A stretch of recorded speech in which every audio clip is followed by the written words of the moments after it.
Guo Pei was born 53 years ago, in 1967, to a former battalion leader of the People's Army in China, and his wife, a kindergarten teacher.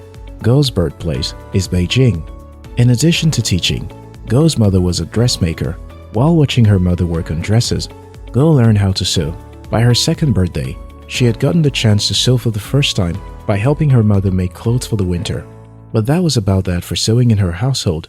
When Guo was old enough to realize that dressmaking was where her passion lay, she found it hard to make it a reality. Her father, a traditional Chinese man, thought it absurd that she would even think of taking sewing beyond the usual Chinese clothes. To express his disgust, he would throw away Guo's fashion sketches and paintings. Most of Guo's representations were voluminous dresses, which contrasted with the ideal Chinese formal wears. Her family's unacceptance and her country's restrictive fashion sense notwithstanding, Guo went ahead to Beijing Second Light Industry School to study fashion design. She graduated in 1986. Coincidentally, the period she graduated from school ushered in remarkable changes and improvement in Chinese governance, which affected the country's fashion industry for good. Suddenly, the demand for fashion and fashionable pieces surged. Guo took up employment with Tianma, one of China's first individual-owned clothing brand manufacturers. In 1997, she left Tianma to start her own fashion brand. A creative, Guo knew she was bound for much more than what was in style then, as the demand for fashion was bursting through the seams of China. So she put her imaginations to work.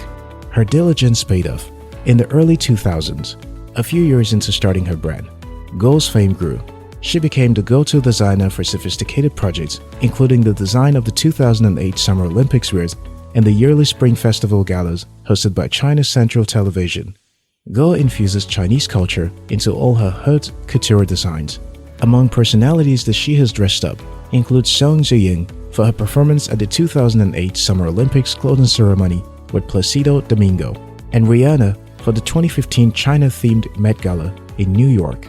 Guo's dress on Rihanna was featured on the front page of Vogue's Met Gala edition that year, which flung open the doors of the Western viewers and patrons for Guo Pei. Guo has been compared to Charles James, one of the most famous fashion designers of the 20th century. Her works have been displayed in high-class events, and she has graced many tasteful fashion events. Do you have a passion but feel nobody believes in you? Keep pursuing it until they'll have no choice than to celebrate your success with you. This is true, especially if yours is an unknown path to majority of people. Robert Ballard said, "Follow your own passion, not your parents, not your teachers, yours." Once you've found what you love doing, don't get discouraged by your family or friends' resistance and disapproval, but realize that you mustn't just rest on the basics of your passion. Dig into your skills, attend training, and be willing to be mentored by professionals who have succeeded in the same venture as yours. Wanda Sykes suggested, if you feel like there's something out there that you're supposed to be doing, if you have a passion for it, stop wishing and just do it. The answer to your burning desire is to find an outlet for it by getting busy with your hands. Put that imaginary drawing on paper, write that book, set up that business, and never be comfortable dreaming only. Neil Gaiman said, "The one thing that you have that nobody else has is you. Your voice, your mind, your story, your vision. So write and draw and build and play and dance and live as only you can." Maybe it's high time you stop blaming people for not shining as you should, because you are the determinant of the level you shine. If Guo Pei had given into her family's derision of fashion, or had chosen to play by the rules, her wonderful creations would have stayed as mere dreams.